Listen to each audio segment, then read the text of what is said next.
Assalamualaikum warahmatullahi wabarakatuh. Teman-teman semua, selamat datang di Wadah Bekesah Sadulur, saluran dakwah lintas umur.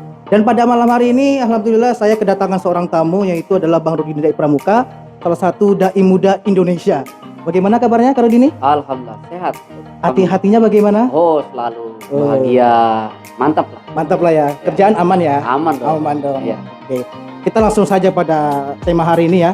Karena tema kita ini adalah membicarakan tentang hal-hal yang sangat menjadi permasalahan di situasi saat ini, yaitu adalah salah satunya tentang penyalahgunaan narkoba. Nah, jadi Kak, saya ini seorang duta anti narkoba juga. Dan hal yang saya tanyakin itu adalah ada satu ayat yang saya mendapatkan petik dari artinya ya, yaitu adalah jangan sampai kita meninggalkan keturunan yang lemah. Nah, menurut Bang Rudini sendiri nih, mungkin dalam agama atau secara perspektif diri sendiri pribadi, apakah teman-teman yang make narkoba, bukan make ya, lebih ke penyalahgunaan narkoba, itu apakah termasuk orang-orang yang lemah? Ya, kalau kita mengacu kepada ayat yang telah dibacakan ataupun yang disampaikan oleh Fauzan tadi, bahwa Allah Subhanahu wa taala mengatakan wal yakhsal ladina law taraku min khalfihim dzurriyyatan di'afah. Dzurriyyatan di'afah. Artinya itu jangan sampai, itu sebetulnya antisipasi Tuhan agar kita jangan sampai meninggalkan keturunan ataupun generasi yang lemah gitu kan di belakang mereka. Karena apa? Kalau kita meninggalkan generasi yang lemah, otomatis kita akan khawatir terhadap kesejahteraan. Kesejahteraan itu kan cangkupannya luas, ya, sangat universal. Ya. Nah, termasuk tadi apa yang telah disampaikan oleh Ojan, bahwa yang namanya lemah, apakah teman-teman ataupun orang-orang yang hari ini menyalahgunakan obat-obatan terlarang, salah satunya adalah narkoba, itu dikategorikan orang-orang yang lemah? Ya, menurut saya termasuk. Kenapa? Yang pertama, secara perspektif agama boleh jadi ukuran daripada iman itu saya tidak bisa masuk ke ranah sana, karena ukuran iman itu hanya mereka yang mengetahui kadarnya gitu. Karena dalam perspektif Islam itu iman itu yazid walayankus, kadang naik dia kadang turun gitu. Itulah perbedaan antara iman manusia, iman malaikat, dan iman rasul dan juga para nabi. Kalau para nabi itu naik terus, kalau malaikat itu datar-datar aja. Sementara manusia yazid walayankus, kadang naik kadang turun. Nah, yang disebut dengan lemah, teman-teman yang dikategorikan hal itu boleh jadi mungkin lemah secara mental, ya. Dalam artian bukan kelainan jiwa ya, enggak. Maksudnya itu kelainan mental itu seperti boleh jadi mereka ada masalah dalam keluarga. Itu juga yang menurut saya orang-orang yang karena permasalahan yang dialami oleh mereka di dalam keluarga, sehingga melampiaskan terhadap pergaulan-pergaulan di luar dari batas. Makanya Rasulullah itu, Nabi Muhammad SAW mengatakan bahwa pendidikan yang paling utama itu dimulai dari keluarga. Jadi kalau keluarganya itu cakep, keren gitu kan, harmonis, atau dalam istilah agama disebut dengan sakinah, mawaddah, warahmah, maka outputnya ataupun yang dihasilkan juga insya Allah akan sesuai dengan apa yang diharapkan. Keturunan yang baik gitu ya. Keturunan yang baik. Yang tidak lemah.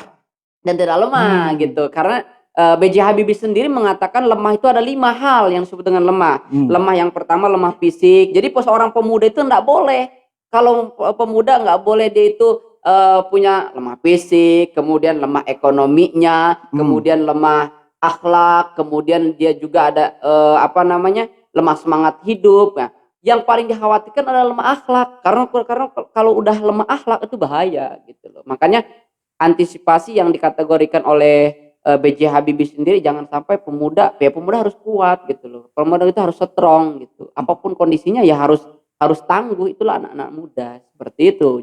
Oh, berarti yang bisa dibilang dari keturunan yang lemah itu bisa dari lemah spiritual atau lemah fisik. Yang bilang B.J. Habibie itu lemah fisik, karena lemah akhlak. Ada tempo mungkin beberapa bulan saya pernah berbicara dengan salah satu sahabat saya. Memang beliau aktivis dari di BNN juga. Kata beliau, ya salah satu cara untuk kalau kayak menterapi itu merehabilitasi itu ya salah satunya itu dengan pendekatan spiritual. Nah, nggak mungkin dong istilahnya kalau anak muda nih yang rajin ke majlis, karena dia kan pergaulannya dengan anak-anak majlis, otomatis dia akan terbenteng dari hal-hal yang dilarang itu gitu kan. Bagaimana dia mau mencoba obat-obatan terlarang ataupun yang disebut dengan narkoba tadi, sementara dia nggak ada tidak ada kesempatan karena seseorang melakukan itu karena dia ada kesempatan. Kadang-kadang kan begitu kan, seperti itu. Nah, sementara kalau dia punya pergaulan yang memang pergaulannya itu bolak-balik ke majelis, dia datang ke majelis itu, insya Allah lah akan terhindar dari yang namanya kelemahan tadi. Seperti itu sih kalau pandangan saya ya. Nah, kalau untuk bicarakan tentang lemah, nih Bang, ada juga kadang-kadang orang itu ya tadi yang lemah spiritual itu, dan ini juga lemah hati. Lemah hati itu adalah di mana seseorang ini dia itu merasa bingung mau arahnya kemana, dan ini juga berkaitan dengan pergaulan itu. Betul. Nah, karena dia merasa kebingungan dan ternyata dia terjerumus kepada pergaulan yang nggak baik lah ya, yang nggak baik, pada akhirnya ya terkena narkoba ataupun hal-hal yang lain. Nah, menurut Abang sendiri kira-kira bagaimana sih yang mesti kita lakukan lah ya sebagai teman-teman yang bisa menjadi pengarah itu untuk teman-teman yang mungkin mempunyai kelemahan dalam hatinya itu, mau baik bingung, mau buruk juga bingung. Pada akhirnya karena buruk itu biasanya enak gitu ya, buruk kayak lagunya Rhoma Irama tuh kan, kenapa yang enak-enak tuh haram gitu kan.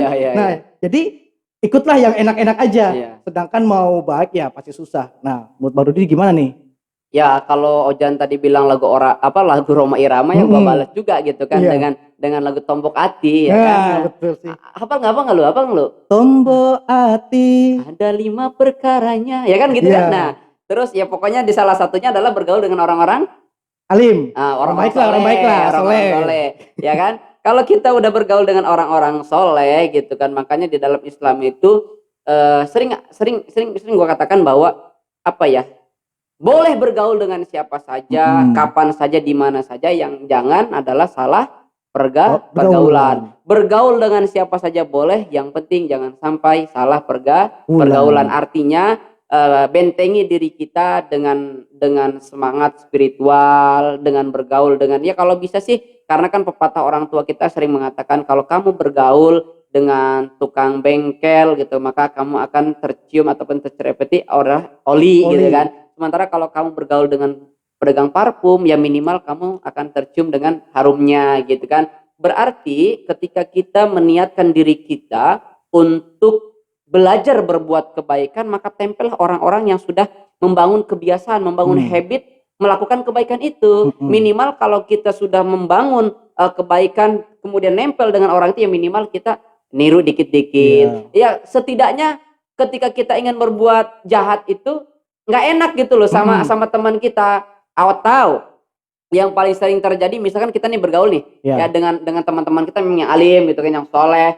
Pada saat sholat misalkan kan, nggak enak dong kalau kita nggak ikut sholat, ya kan, minimal kan begitu gitu. Makanya sangat penting sekali untuk chargering iman, chargering hati, ya kita harus punya kawan ataupun teman-teman kita yang memiliki keinginan untuk terus memperbaiki diri, seperti itu. Dari kata-katanya Bang Rudi itu yang soal teman tuh, saya juga teringat juga, ini saya pernah rasakan juga kan.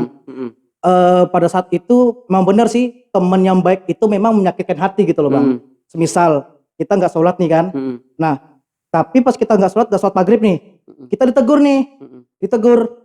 Jan, kamu kenapa sih kau nggak sholat? Kamu nggak takut neraka kah? Kamu nggak takut dosa kah? Gini.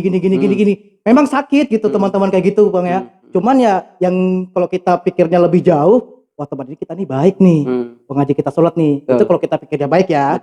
Nah, cuman kalau misalnya dengan teman-teman ya yang bukan nggak baik sih, kurang baik lah. Yang kurang baik, misalnya azan maghrib, kita diajakin main game lah. Ya nggak dirasa sakit, malah seneng hati ini, malah seneng. Tapi ya ternyata mereka yang ngajak keburukan gitu. Nah itu salah satu yang membuat saya itu setiap kalau punya ketemu teman yang ibaratnya memang suka negur saya, pedih lah negur saya tuh, pokoknya kata-katanya tuh bukan kasar sih, lebih kayak nusuk.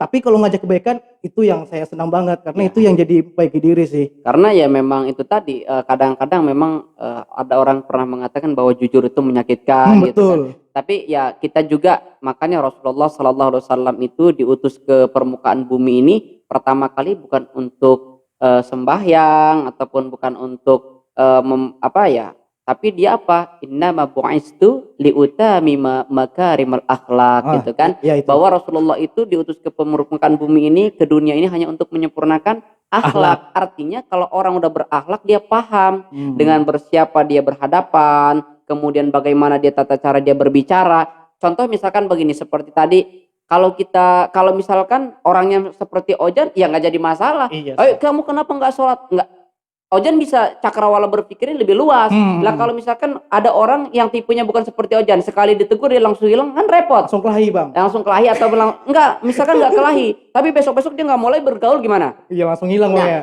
Itulah Rasulullah SAW memiliki sebuah ataupun memberikan sebuah gambaran bahwa keutamaan daripada akhlak. Nah, berarti orang-orang yang paham terhadap kebaikan ataupun terhadap ya orang-orang yang dianggap misalkan udah membangun habit kebiasaan melakukan kebaikan ataupun amaliah-amaliah yang sangat luar biasa, maka dia akan paham, oh ini loh kalau ditegur begini, ini kan kita nggak enak kalau negur di depan umum kan rasanya Iya sih, gimana. benar. Nah kalau orang-orang yang paham seperti itu kan dia mainnya di etika, di akhlak gitu kan, otomatis selamat laun nggak apa-apa, misalkan nggak diingetin dulu gitu kan, itulah yang pangkalan penting sekali.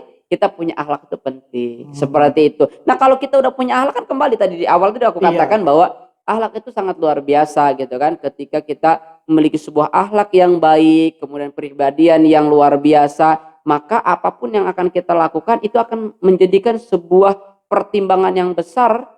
Kita harus menimbang mana yang baiknya, mana yang buruknya. Kalau kita lakukan ini ya, gitu kan. Udah ada pertimbangan tersendiri seperti itu, Jan. Oh, iya.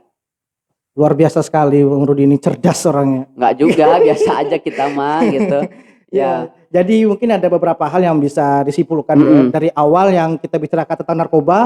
Apakah teman-teman kita yang memakai narkoba itu tergantung golongan-golongan yang lemah ya, masuk golongan-golongan yang lemah dari golongan spiritual segala macam. Kalau aku boleh nambahin gini sih Jan, kepada kawan-kawan, teman-teman yang memang ada niatan hati untuk memperbaiki diri, yang misalkan jangan malu, misalkan sekarang itu kan udah terjun di dalam, udah terlibat gitu kan, dia sebagai pencandu, kadang-kadang dia malu kan untuk mengakui, padahal kan BNN itu kalau kita ngaku kepada BNN sendiri kan itu nggak diapa-apain, justru mereka senang. Ada yang namanya disebut tadi itu kan rehabilitas tadi kan. Nah oleh karena itu yang pertama, yang kedua ya kalau memang mau terhindar ya bergaulah dengan teman-teman yang memang pengen orientasinya adalah melakukan sebuah kebaikan, dalam artian orang-orang yang soleh gitu kan. Lalu yang ketiga, tingkatkan kualitas spiritualnya gitu loh. Kemudian yang terakhir, ada sih yang dikategorikan anekdot kali ya. Apa itu Bang? Begini, jadi boleh nggak, pernah gue tuh dulu sampaikan kepada anak-anak sekolah ya. Bang, boleh nggak minum-minum keras? Boleh, gue bilang gitu kan. Loh kok bisa? Iya boleh gitu kan. Soalnya kan kalau polisi bawa, kalau ini mabuk-mabukan begini ini pasalnya gitu kan, ditangkap. Kalau Pak Ustadz sendiri kan ini haram, neraka bla bla bla. Nah kalau gue enggak gitu kan, karena segmentasi gue beda gitu loh. Gue sampaikan kepada anak-anak muda, kalau kamu mau minum keras silakan minum keras. Syaratnya satu, apa? Jangan ketahuan manusia. Loh kok bisa? Iya. Wow, berarti kalau bisa di rumah kosong ya bisa gitu kan. Kamu masuk aja di rumah kosong, kunci pintu rapat-rapat gitu kan, kamu lirik kanan lirik kiri, nggak ada manusia kan. Nah begitu mau diminum, tanya dulu sama diri kamu sendiri kan, syaratnya jangan ketahuan manusia gitu kan. Kalau ketahuan Allah nggak mungkin dong, Allah nggak tahu. Iya pasti tahu. Naum ya kan. Allah itu nggak pernah ngantuk apalagi tidur, pasti Allah menyaksikan kita kan. Ini syaratnya jangan sampai ketahuan manusia. Nah begitu kamu mau minum, kamu tanya dulu sama diri kamu sendiri, saya manusia atau bukan? Kalau jawabannya bukan, saya setan, minum karena kamu setan gitu kan. Iya sih. Iya kan?